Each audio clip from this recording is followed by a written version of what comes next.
ప్రస్తుతం నేను కరీంనగర్ జిల్లాలో ఉన్నాను.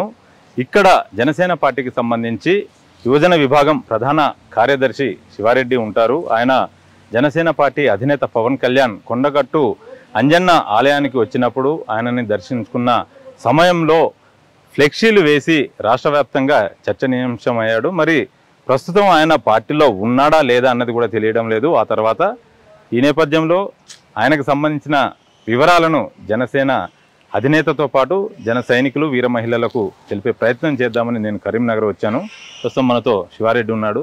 శివారెడ్డిని అడిగి తెలుసుకుందాం. ఏంటి తమ్ముడు, ఎలా ఉన్నావు? నమస్తే, బాగున్నా. ఏంటి మొత్తం పవన్ కళ్యాణ్ గారు వచ్చినప్పుడు ఫ్లెక్సీలో ఎక్కడ చూసినా మొత్తం హడావిడి అంతా నీదే కనిపించింది. ఆ తర్వాత మళ్ళీ సైలెంట్ అయిపోయినట్టున్నావు. ఏమైంది, అసలు పార్టీలో ఉన్నావా లేదా? ఖచ్చితంగా సైలెంట్ అవ్వడం అనేది ఏది లేదు.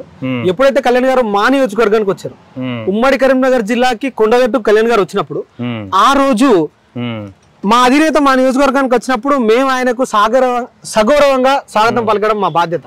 ఆ బాధ్యతలో భాగంగా మేము ఆ రోజు ఘనంగా వారికి స్వాగతం పలకడం జరిగింది. దాని తర్వాత సైలెంట్ అవ్వడం అనేది సైలెంట్ అయితే కాలేదు, ఖచ్చితంగా పార్టీలోనే ఉన్నా. ఎందుకు మరి ఎక్కడ ఎప్పుడు బాగా జోష్ మీద ఉండే నువ్వు ఇప్పుడు ఎందుకు ఇంత సైలెంట్ అయితే అయ్యావు? మరి ఎందుకో నాకు తెలియదు. ఏమన్నా పార్టీ మారాలన్న ఆలోచనలో ఉన్నావా, లేదంటే పార్టీ నీకు తగిన గుర్తింపు ఇవ్వడం లేదా, ఏంటి అసలు ఏం జరుగుతోంది? అన్న, పార్టీ గుర్తింపు ఇవ్వడం లేదా అని మీరు ఏదైతే క్వశ్చన్ అడిగారు, జనసేన పార్టీ కార్యకర్తలకు గుర్తింపు అయితే అవసరం లేదన్న. మేము మా అధినేతను చూసుకొని పార్టీలోకి వచ్చాం. ఆయన భావాలను చూసుకొని పనిచేస్తా ఉన్నాం. వారి సిద్ధాంతాలను పట్టుకొని మేము ప్రజల్లోకి వెళ్తా ఉన్నాం. ఇప్పుడు మాకు పార్టీ గుర్తించిందా గుర్తించలేదా అనేది పక్కన పెడితే అన్న, అతి సాధారణమైన వ్యక్తిని పవన్ కళ్యాణ్ గారు ఇక్కడికి వచ్చినప్పుడు స్వాగతం పలికే అవకాశం వచ్చిందంటే కన్నా గుర్తించినట్టు.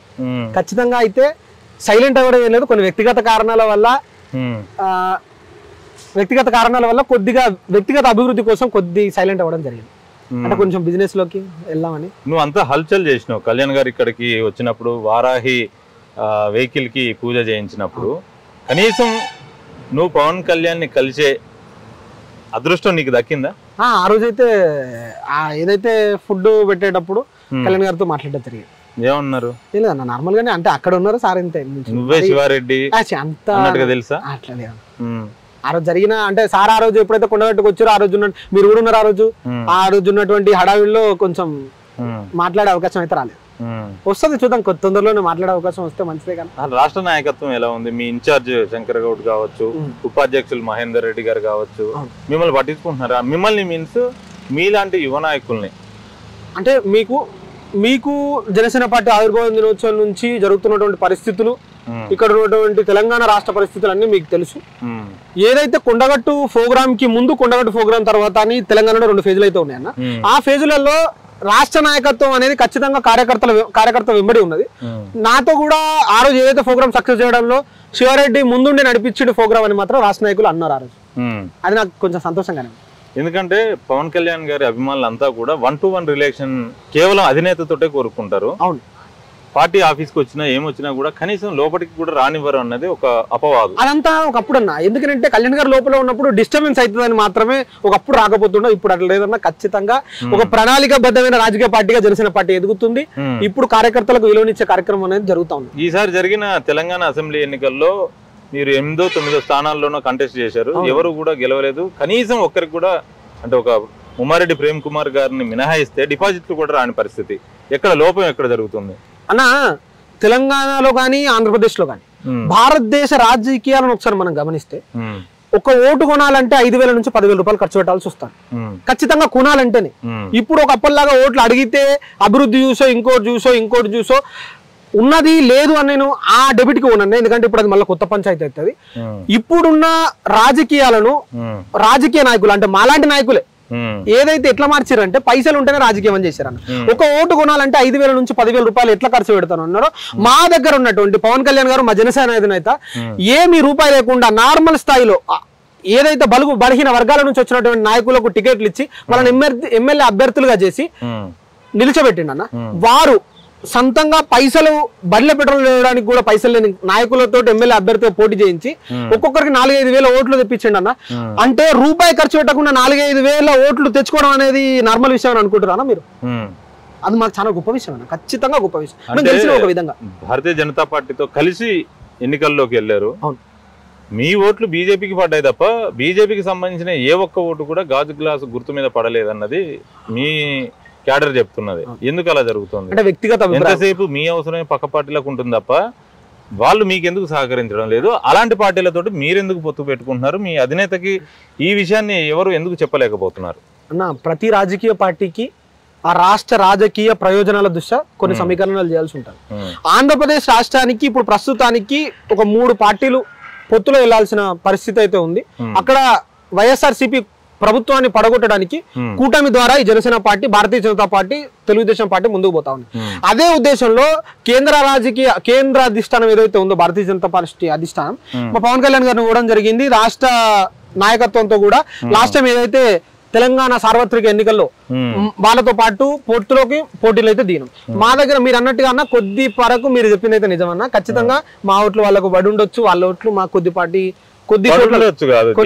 ఎలక్షన్స్ లో కూడా మీరు సపోర్ట్ చేశారు, బీజేపీకి ఎక్కువగా స్థానాలు కూడా వచ్చిన పరిస్థితి. అంటే మా అధినేత ఒక విషయం అయితే గట్టిగా చెప్తారన్న, ఏదైతే సహాయం మేము చేస్తాం ప్రతిఫలం మేము ఆశించాం.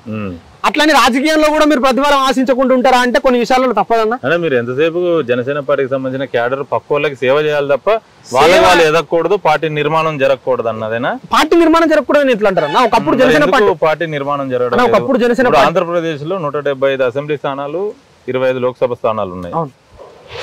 అన్ని చోట్ల సింగిల్ గా పోటీ చేయొచ్చు కదా. జనసేన పార్టీకి సంబంధించి నీలాంటి కరుడు గట్టిన అభిమానులు, నాయకులు ఎంతో మంది యంగ్స్టర్స్ ఉన్నారు. వాళ్ళకి అవకాశం ఇవ్వచ్చు కదా. వస్తుంది పోతే పోతుంది, ఐడెంటిటీ మిగులుతుంది కదా. ఎందుకు అలా చేయడం లేదు?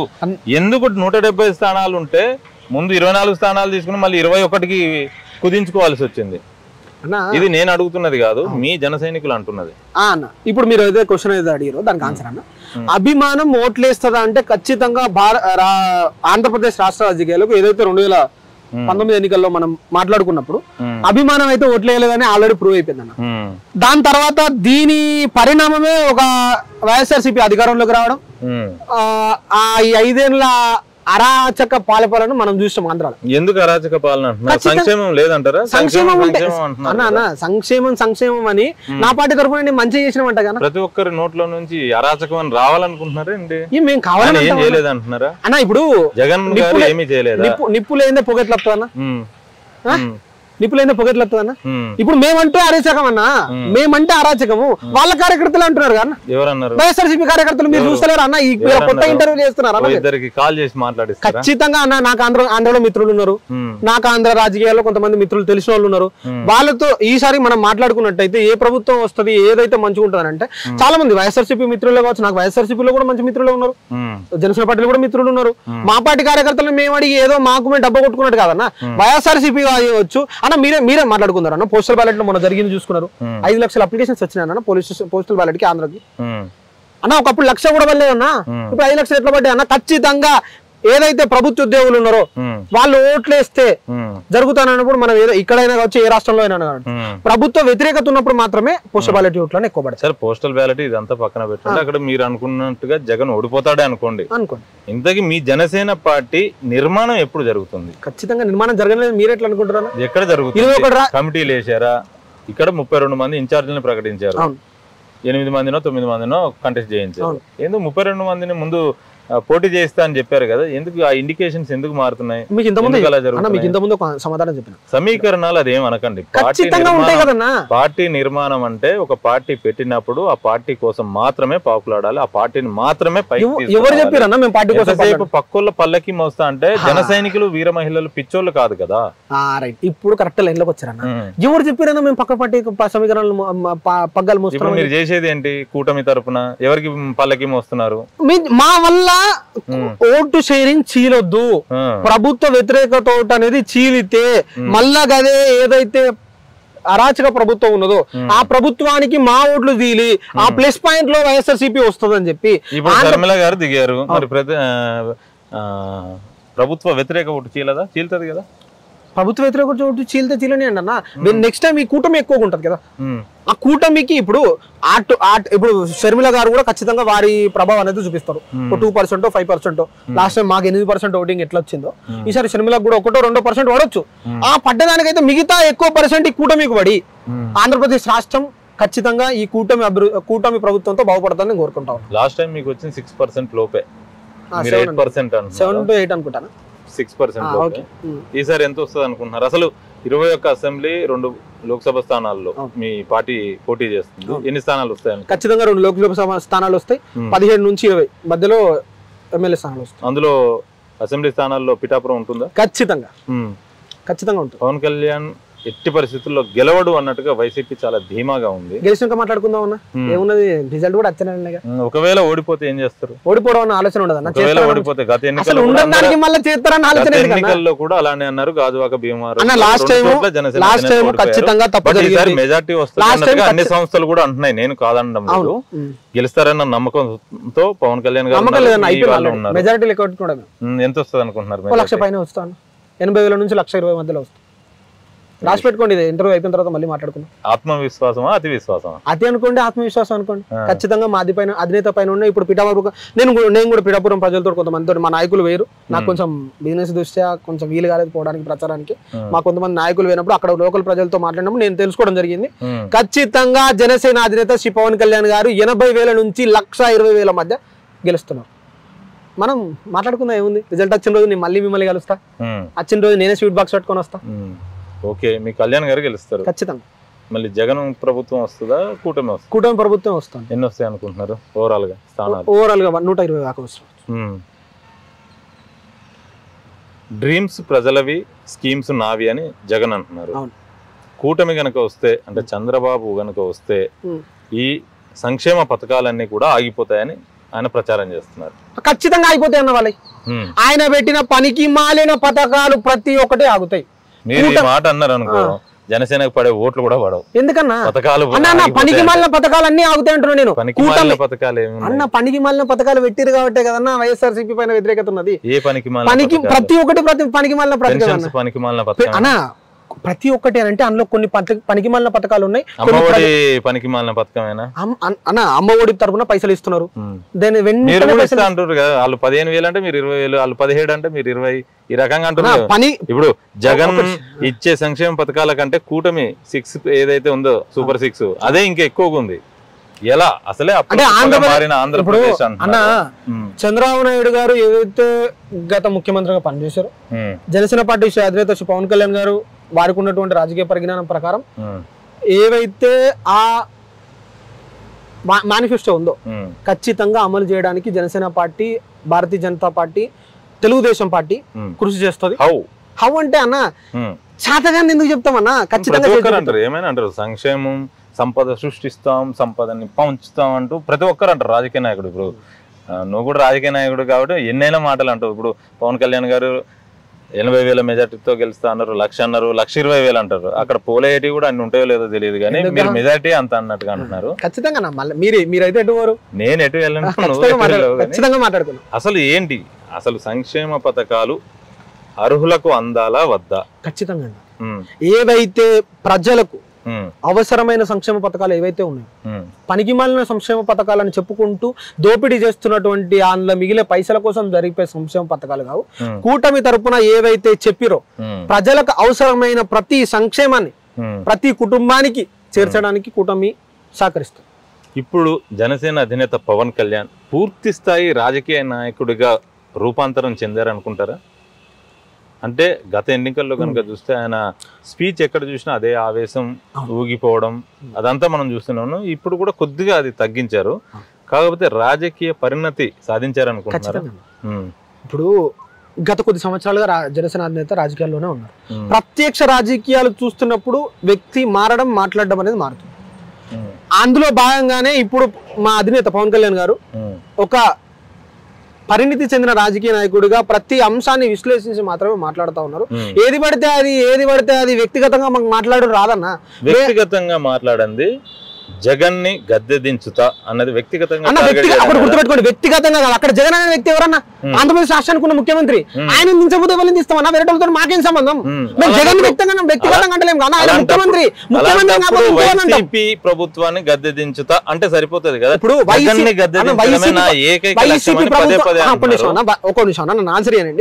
ప్రభుత్వాన్ని గద్దె దిస్తా అని మాట్లాడుతున్నప్పుడు వైఎస్ఆర్సీపీ అధినేత శ్రీ జగన్మోహన్ రెడ్డి గారు, ఆ పార్టీ నిర్ణయించిన ముఖ్యమంత్రి అభ్యర్థి జగన్మోహన్ రెడ్డి గారు, గత గత 5 సంవత్సరాలుగా ముఖ్యమంత్రిగా ఉన్నటువంటి అభ్యర్థి జగన్మోహన్ రెడ్డి గారు. జగన్ అన్న మేము టార్గెట్ చేస్తుంది జగన్మోహన్ రెడ్డిని కాదు, ఆ రాష్ట్రం వైఎస్ఆర్సీపీ ముఖ్యమంత్రి అభ్యర్థిని. ఆయన లెక్క మాకేం అవసరం అన్న, 3 పిల్లలు ఉన్నారు 2 పిల్లలు ఉన్నారు అని మాట్లాడే అవసరం మాకేమున్నది. మేము వైఎస్ఆర్సీపీ పార్టీ అభ్యర్థి ముఖ్యమంత్రి అభ్యర్థిని మాత్రమే మాట్లాడుతా ఉన్నాం. వైఎస్ఆర్సీపీ పార్టీ ఉన్న 5 సంవత్సరాలుగా ఉన్నటువంటి ముఖ్యమంత్రిగా పనిచేసినటువంటి వ్యక్తి గురించి మాట్లాడుతా ఉన్నాం. మాకేం అవసరం వ్యక్తిగతంగా మాట్లాడుతున్నారు. వై నాట్ 175 వై నాట్ 500 అంటాడు అన్న, నాదేం పోతుంది లేని కూడా మాట్లాడతాడు. 500 అంట నేనేం చెప్తున్నా అన్న, వై నాట్ 500 అనుకోమరు ఏమైతుంది, నోటికి వచ్చిన నెంబరు. పాపం ఎట్లా మనకు అధికారం పోతుందని జగన్మోహన్ రెడ్డి గారు ఆ కొద్దిపాటి అదేంటంటే భయపడుతున్నారు, మరి లేకపోతే ఆ మతి చక్క పని చేస్తలేదు, ఏం చేస్తానో అర్థమైతలేదు, అట్లా మాట్లాడుతున్నాడు. అధికారం పోతుంది అని జగన్ అనుకుని ఉంటే మీరిచ్చిన హామీల కంటే కూడా ఎక్కువ పెంచి మొత్తంలో తన మేనిఫెస్టోలో ఇచ్చేటోడు. అట్లా పెంచలేదే, కేవలం 500 అంత మాత్రమే పెంచాడు. అది వాళ్ళని అడగాలన్నా, అంటే ఏదో ఒక ధీమా తనలో లేదనుకుంటారా? అంత వైఎస్ఆర్సీపీకి పోల్ మేనేజ్మెంట్ కానీ ఏది తెలియదు అనుకుంటున్నారా? ఖచ్చితంగా అన్న ఇందులో మాత్రం మెచ్చుకోవాలి.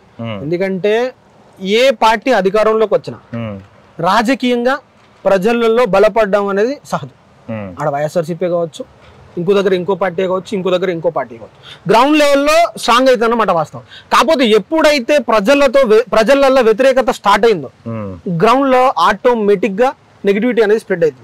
వైఎస్ఆర్సీపీ పైన కూడా నెగిటివిటీ స్ప్రెడ్ అయింది. అది కొద్దిలోనే ఓటింగ్ లో చూస్తారు. అల్టిమేట్ గా మీ జన సైనికులు, వీర మహిళలు, కళ్యాణ్ గారి అభిమానులు, పిఠాపురంలో ఉన్న వాళ్ళు ఏమని చెప్తున్నారు మీకు? అసలు అక్కడ వాస్తవ పరిస్థితి ఏంటి? ఎందుకంటే ఇప్పటికీ అక్కడ టగ్ ఆఫ్ ఫైట్ ఉంది అన్నట్టుగా అంటున్నారు. ఇది వాస్తవం. మరి అంటే మీరు జనసేనకు సంబంధించిన నేత కాబట్టి మీ అధ్యక్షుల వారికే అనుకూలంగా మాట్లాడతారు. అసలు అక్కడ సిచ్యువేషన్ ఏంటి అన్నా?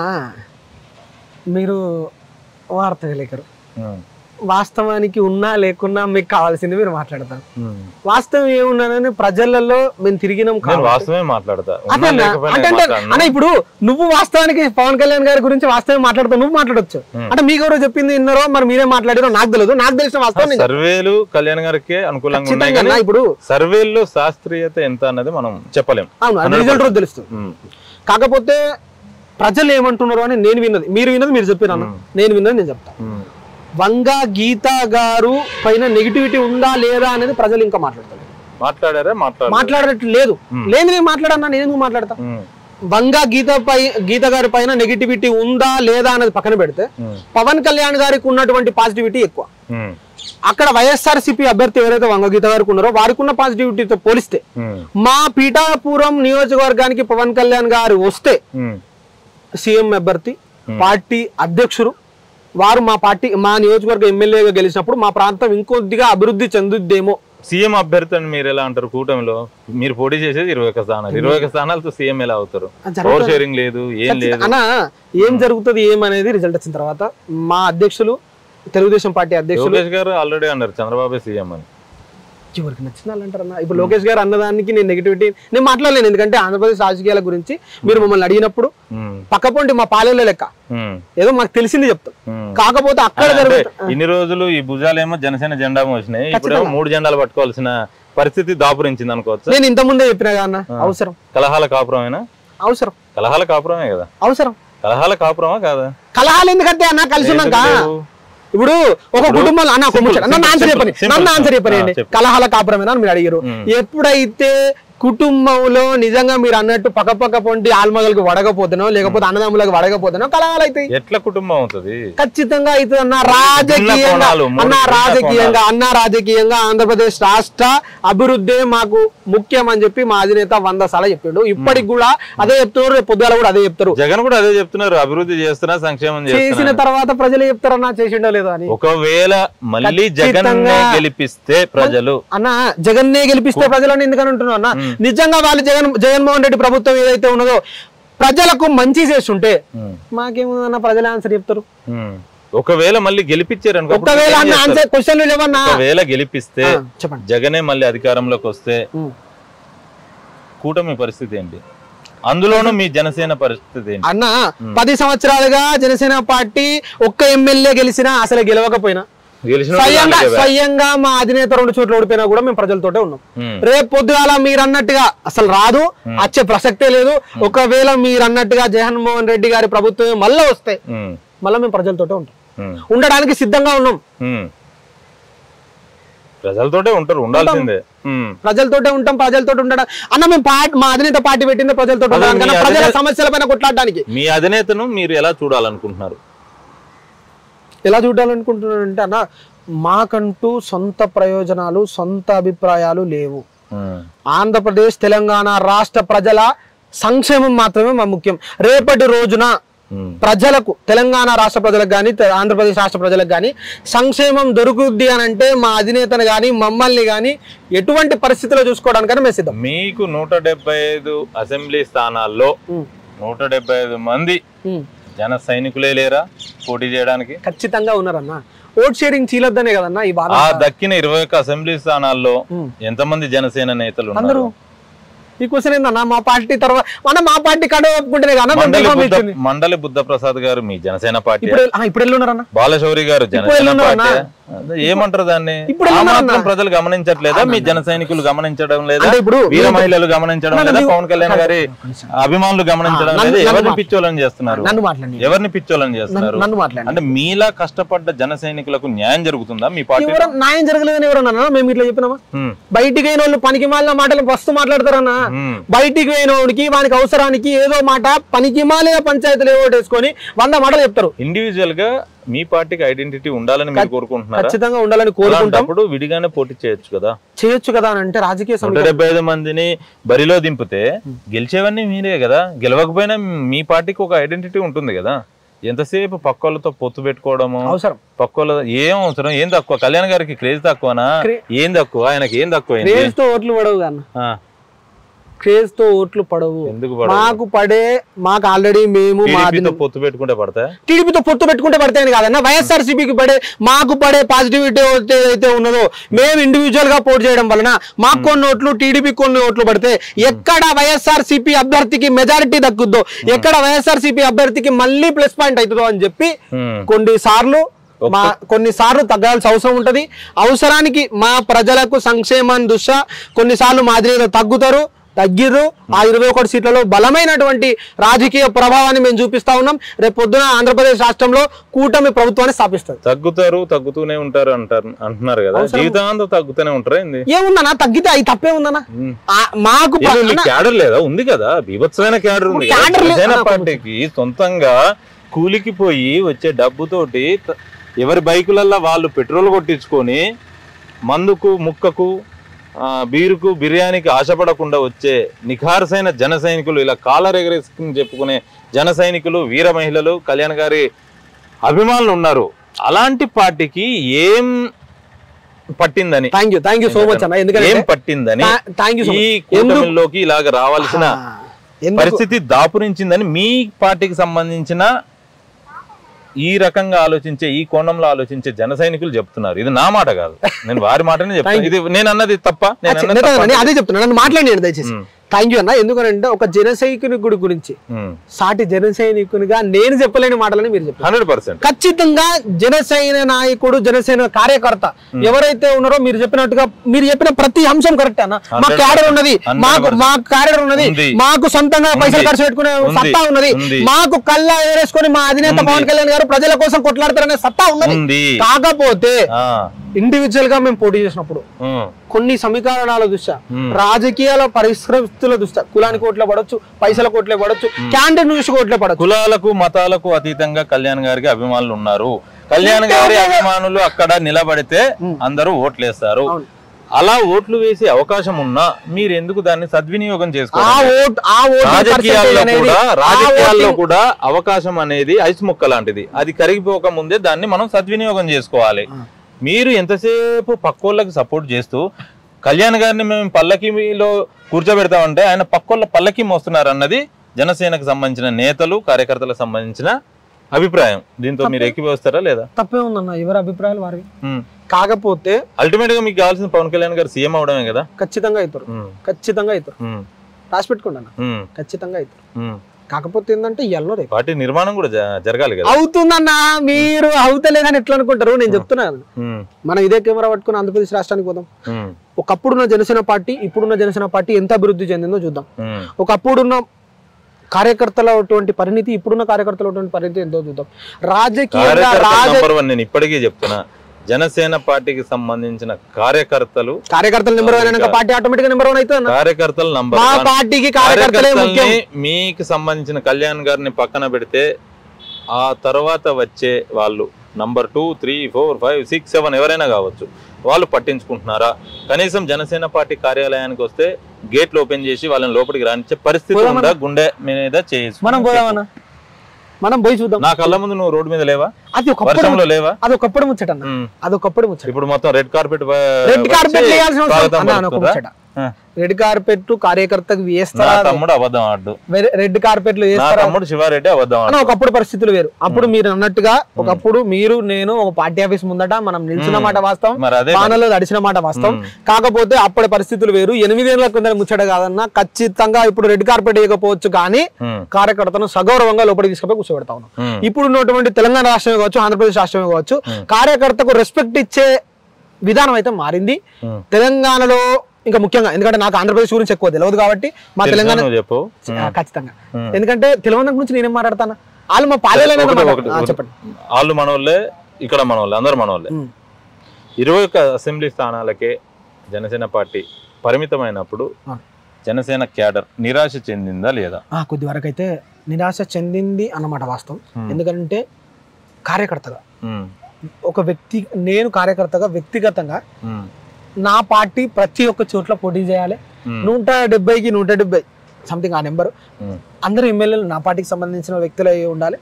మా పార్టీ అధినేత సీఎం స్థానంలో కూర్చోవాలనుకోవడం ప్రతి కార్యకర్త కళ. కాకపోతే కొన్ని పరిస్థితులను దృష్టిలో పెట్టుకొని కొన్నిసార్లు నిజం అవ్వచ్చు, కొన్నిసార్లు మనం ఇంకో పార్టీకి సాయం చేసి మన సహాయంతో ఆ పార్టీని పైన కూర్చోబెట్టి ఆ ప్రజలకు, అక్కడ ఉన్నటువంటి ఆంధ్రప్రదేశ్ ప్రజలకు, ఇప్పుడు ఆంధ్రప్రదేశ్ గురించి మాట్లాడుతున్నాం కాబట్టి ఆంధ్రప్రదేశ్ రాష్ట్రంలో ఉన్నటువంటి ప్రజలకు వారి అభివృద్ధికి కృషి చేయడం అనేది ఇంకొక అజెండా.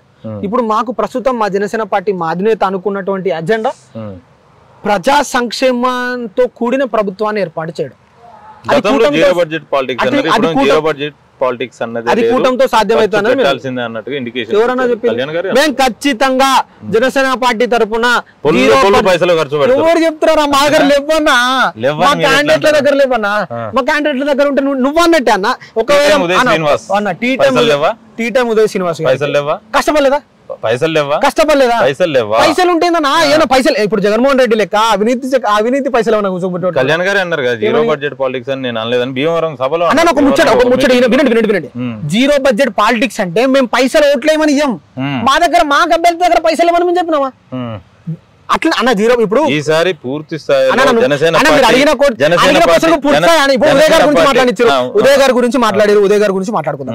ఏదైతే మీరు చెప్పిర్రో పైసలు లేవా అని, ఉదయ్ గారి దగ్గర పైసలు ఉన్నటువంటి వాస్తవం. కాకపోతే ఏంటంటే ఉదయ్ గారు పైసలు ఇచ్చి ఓట్లు కొంటలేరన్నా. ఉదయ్ గారు పైసలు ఇచ్చి హీరో బిర్యానీ ఇచ్చి ఓట్లేమని అడుగుతలేరన్నా. ఉదయ్ గారు పవన్ కళ్యాణ్ గారి ఫోటో చూపించి మేము రేపు పొద్దున రాష్ట్రానికి చేసేటువంటి అభివృద్ధిని చూపించి మేము ఇది చేస్తామని హామీ ఇచ్చి ఓట్లు అడుగుతా ఉన్నాం. ఆయన ఖచ్చితంగా సంపాదించారన్నా. భారతదేశంలో ప్రతి పౌరుడు వ్యక్తిగతంగా బిజినెస్లు చేసి వ్యాపారం చేసి పైసలు సంపాదించుకోవచ్చు. మేమేదో అక్రమస్తులు సంపాదించుకుంటాం. వేల కోట్లు, లక్షల కోట్లు. మా మీద 32 కేసులు, 42 కేసులు, 1000 కేసులు లేవు. మేము పైసలు సంపాదించుకున్న మాట వాస్తవం, వీటికి ట్యాక్సులు కడుతున్నటువంటి మాట వాస్తవం. కాకపోతే ఏంటంటే జీరో బడ్జెట్ పాలిటిక్స్ అంటే మేము పాలిటిక్స్ లో ప్రజలను ఓట్లు ఏదైతే అడుగుతున్నామో మేము చేస్తున్నటువంటి అమ్మ మా పరిస్థితి గిది, మేము గిది, రేపు పొద్దుగాల మేము గెలిస్తే గిది అని చూపెట్టి మాత్రమే ఓట్లు అడుగుతా ఉన్నాం. ఉదయ్ గారు కూడా అంతే అన్న. 32 కేసులు అంటారు, అది తెలియదు అన్న. నాకు అర్థం కాలే. అంటే మా మీద ఏం కేసులు లేవని చెప్తున్నానా? అంటే ఎవరి మీద ఉన్నాయి అంటే ఇప్పుడు మీ ఆంధ్రప్రదేశ్ మనం ఇప్పుడు ఏదైతే మాట్లాడుకుంటున్నాం ఆ రాష్ట్ర ముఖ్యమంత్రి గారి పైన అవినీతి కేసులు ఉన్నాయి కదా. మీ కూటమిలోని చంద్రబాబు గారి మీద కూడా కేసులు ఉన్నాయి కదా, మరి అది ఎందుకు చెప్పట్లేదు మీరు? ఎందుకు ప్రూవ్ కాలే? మా ఇట్లా స్కామ్ డెవలప్మెంట్ కేసులు ఉన్నాయి కదా. అయితే అన్న ఒకరిని విమర్శించేటప్పుడు మనం కూడా మన ఇప్పుడు కరెక్ట్ అన్న. ఒక రాజకీయాల్లో ఏ ఒక్కరు బీభత్సం కాదు, బీభత్సం కాదు, మేము బీభత్సం చెప్తున్నాం. మా పార్టీకి సంబంధించిన ఏ క్యాండిడేట్ పైన 21 మంది ఒక అభ్యర్థి పైన అవినీతి కేసు ఉన్నదానో, ఇంకో అభ్యర్థి పైన ఈ స్కామ్ కేసు ఉన్నదానో, ఇంకో అభ్యర్థి పైన ఈ కేసు ఉన్నదానో మీరు ప్రూవ్ చేస్తే. మీ పార్టీలో కోవటలు లేరా? కోట్లు అంటే కోవటలు అంటే ఇప్పుడు ఏ సిట్టింగ్ ఎంపీ అయితే మీ పార్టీలోకి వచ్చి ఇప్పుడు మీ పార్టీ బీఫామ్ మీద కంటెస్ట్ చేయబోతున్నారో అలాంటి వాళ్ళు కొంతమంది జగన్ గారే పంపారు అన్నట్టుగా బయట ఒక ప్రచారం జరుగుతుంది. అంటే నేను ఒక వ్యక్తిని ఉద్దేశించి అనడం లేదు, కొంతమంది కోవటలు ఉన్నారన్నట్టుగా అంటున్నారు. రైల్వే కోడూరు విషయానికి వస్తే ముందుగా ఒక అభ్యర్థిని జనసేన పార్టీ అధినేత ప్రకటించారు. ఆ తర్వాత అక్కడ పెద్ద ఎత్తున నిరసన రావడంతో అభ్యర్థిని మార్చారు. ఇప్పుడు ఉన్న అభ్యర్థుల్లో కూడా కొంతమంది కోవట్టులు ఉన్నారు అన్నది బయట రాజకీయ విశ్లేషకులు అంటున్నారు. అన్నా ప్రతి అంశం పైన రాజకీయంగా ఎదుగుతున్నటువంటి ప్రతి వ్యక్తి పైన ఏదో ఒక టైంలో ఏదో ఒక సంబంధించిన విషయంలో విమర్శలు జరుగుతూ ఉంటాయి. విశ్లేషకుడు వారికి తెలిసింది వారు మాట్లాడుతూ ఉన్నారు. కోట్లు ఉన్నారా లేరా అన్న అంశం పైన ఇప్పుడు నేను మాట్లాడదలుచుకోలే. ఎందుకంటే అది ఒక స్టేజ్, అది అంటే ఏదైతే మా నాయకత్వం ఉన్నదో వాళ్ళు రేపు పొద్దుగాల వివరణ తీసుకుంటారు. కోట్లు ఉన్నారా లేదా అనేది వాళ్ళు మాట్లాడతారు. ఎందుకంటే ఒక స్థాయిని దాటిన తర్వాత వాళ్ళు చూసుకుంటారు అన్న. ఇప్పుడు నేను ఆ విషయం గురించి మాట్లాడదలుచుకోవాలి. ఒకవేళ ఖచ్చితంగా ఉంటే ఉండనిలే అన్న, ఏమవుతుంది? రేపు పొద్దుగాల పడితే మాకే పడుతుంది. ఖచ్చితంగా మేము ఒక వ్యక్తిని నమ్మి మా పార్టీ తరఫున బీఫామ్ ఇచ్చిన ప్రతి వ్యక్తి క్లీన్ చీట్తో, అంటే ఏదైతే ఆ వ్యక్తి పైనటువంటి ఎటువంటి చెడు అంశం లేదు అనే ఉద్దేశంతో మాత్రమే మా అధినేత టికెట్ ఇచ్చారు. గెలుస్తారు, వాళ్ళు గెలిచిన తర్వాత మీరే మాట్లాడతారు. మంచి వ్యక్తులు అయితేనే కానీ గెలిచేది. ఫైనల్ క్వశ్చన్ తమ్ముడు, ఆంధ్రప్రదేశ్ లో జనసేన పార్టీకి ఎలాంటి రిజల్ట్ రాబోతుంది? కేవలం జనసేన పార్టీకి సంబంధించి మాత్రమే అడుగుతున్నా, కూటమికి సంబంధించి కాదు. పోటీ చేసే అభ్యర్థుల్లో ఎంతమంది గెలిచే అవకాశం ఉంది అంటే నేను ముందుగానే అడిగా, ఇప్పుడు చెప్తున్నా వాస్తవ పరిస్థితి ఏంటి? వాస్తవ పరిస్థితి మాత్రమే చెప్పు. అలానే అక్కడి ప్రజానికానికి ఒక తెలంగాణ జన సైనికుడిగా, ఒక తెలంగాణ పవన్ కళ్యాణ్ గారి అభిమానిగా, ఒక తెలంగాణ నిఖార్సైన జనసేన పార్టీ కార్యకర్తగా నువ్విచ్చే సందేశం ఏంటి మా ఛానల్ తరఫున? అన్న, తెలంగాణలో మొన్ననే సార్వత్రిక ఎన్నికలు చూసినాం. తెలంగాణ ప్రజలు చైతన్యవంతులు. ఉద్యమ నేపథ్యంలో ఉన్నటువంటి ఉద్యమాన్ని గత కొద్ది సంవత్సరాలుగా ఉద్యమాన్ని నడిపించి, ఉద్యమమైన తర్వాత రాష్ట్రాన్ని సాధించమని చెప్పుకొని రాష్ట్రం అభివృద్ధి చేస్తారేమో అన్న నమ్మకంతో బీఆర్ఎస్ పార్టీకి రాజకీయంగా అధికారాన్ని అప్పచెప్తే వాళ్ళు 10 ఏళ్ల పరిపాలనలో ఏమీ చేయలేదు అనుకొని ప్రజలు ఇప్పుడు కాంగ్రెస్ పార్టీకి అప్పచెప్పారు. అట్లనే మా పక్కపొంటి మా పాలనలో అయినటువంటి ఆంధ్రప్రదేశ్ రాష్ట్ర ప్రజానికానికి నేను ఒకటే తెలియజేసుకుంటున్నా, మీరు రాష్ట్రం విడిపోయిన తర్వాత రాష్ట్రంగా 2 రాష్ట్రాలుగా మనం విడిపోయినప్పటికీ ఆంధ్రప్రదేశ్ ప్రజలు అక్కడి ప్రాంతం అభివృద్ధి చెందాలని మేము తెలంగాణ జన సైనికుడిగా కావచ్చు, తెలంగాణ ప్రజలకు కావచ్చు, మేము పక్కపొంటి రాష్ట్రమైనటువంటి ఆంధ్రప్రదేశ్ అభివృద్ధి చెందాలని మనస్ఫూర్తిగా కోరుకుంటాం. అభివృద్ధిలో భాగంగా ఒక మంచి ప్రభుత్వం వస్తే ఆ ప్రభుత్వం ఆ ప్రాంత అభివృద్ధికి కృషి చేస్తుందనేది మా నమ్మకం. రేపు పొద్దుగాల పవన్ కళ్యాణ్ గారు కానివచ్చు, చంద్రబాబు నాయుడు గారు కానివచ్చు, భారతీయ జనతా పార్టీ ఆ 3 పార్టీల పొత్తులో కానివచ్చు, వీరి కూటమి ప్రభుత్వంగా స్థాపించబడితే ఆంధ్రప్రదేశ్ రాష్ట్రం ఇంకా మరింత అభివృద్ధి చెందుతుందనేది నా నమ్మకం. ఈ నమ్మకంతో నేను ఆంధ్రప్రదేశ్ రాష్ట్ర ప్రజానికానికి ఒకటే విన్నపం చేస్తా ఉన్నాను. ఏమనంటే, ఆంధ్రప్రదేశ్ రాష్ట్ర ప్రజలు మీరు చైతన్యవంతులు. చైతన్యవంతమైన ఓటింగ్తో కూటమికి మీరు ఓటేసి తెలుగుదేశం పార్టీ అభ్యర్థి కానివచ్చు, భారతీయ జనతా పార్టీ అభ్యర్థి కానివచ్చు, మా జనసేన పార్టీ అభ్యర్థులే కానివచ్చు, మంచి నాయకుడిని చూసి ఎంచుకోండి. మాదంలో ఉన్నటువంటి వాళ్ళు మంచి నాయకులను మేము చెప్తా ఉన్నాం. మీరు నమ్మితే మాకు ఓటేసి మమ్మల్ని గెలిపేయండి. రేపు పొద్దుగాల మా అధినేత తరఫున మేము చెప్తా ఉన్నాం, ఖచ్చితంగా మా అధినేత గారి సహకారంతో రేపటి రోజున Bharatiya Janata party, Telugu Desam party, Janasena party 3 పార్టీలు కూటమి సహకారంతో ఆంధ్రప్రదేశ్ రాష్ట్ర అభివృద్ధి మరింత ముందుకు పోతా ఉన్నది, మరింత ముందుకు పోతుందని ఆశిస్తా ఉన్నాను. ఓకే తమ్ముడు, థ్యాంక్ యూ వెరీ మచ్. నీ ఈ ఫైర్ జనసేన పార్టీలోనే నీ కట్టె కాలే వరకు ఉండాలని కోరుకుంటున్నా. ఎట్టి పరిస్థితుల్లో నీలాంటి నికార్షైన జన సైనికుడు పార్టీని వీడి వెళ్ళకూడదని జనసేనకు సంబంధించిన క్యాడర్ తరఫున నేను కోరుకుంటున్నా. నువ్వు పవన్ కళ్యాణ్ ఈ తుది శ్వాస వరకు జనసేన పార్టీలోనే కొనసాగుతావని కూడా ఆశిస్తున్నా. ఇది మొత్తంగా మన జన సైనికుడు శివారెడ్డి చెప్తున్నది ఒకటే, ఆంధ్రప్రదేశ్ రాష్ట్ర ఎన్నికల్లో మంచి వ్యక్తిని చూజ్ చేసుకోవాల్సిన అవసరం అక్కడి ఓటర్లకు ఉంది అన్నట్టుగా ఆయన చెప్తున్నాడు. అది కూటమికి సంబంధించిన జనసేన పార్టీ తరఫున పోటీలో ఉన్న అభ్యర్థులు కావచ్చు, అలానే తెలుగుదేశం పార్టీ, భారతీయ జనతా పార్టీ తరఫున పోటీ చేస్తున్న అభ్యర్థులు కావచ్చు, వారందరిలో కూడా ఎవరైతే మంచి వ్యక్తులు ఉంటారో వారిని మాత్రమే మీరు చూజ్ చేసుకోవాలి, వారికి మాత్రమే ఓటు వేయాలన్నట్టుగా శివారెడ్డి అంటున్నారు. కెమెరా పర్సన్ గణేష్తో నేతాజీ కొడియార్, కరీంనగర్ నుంచి.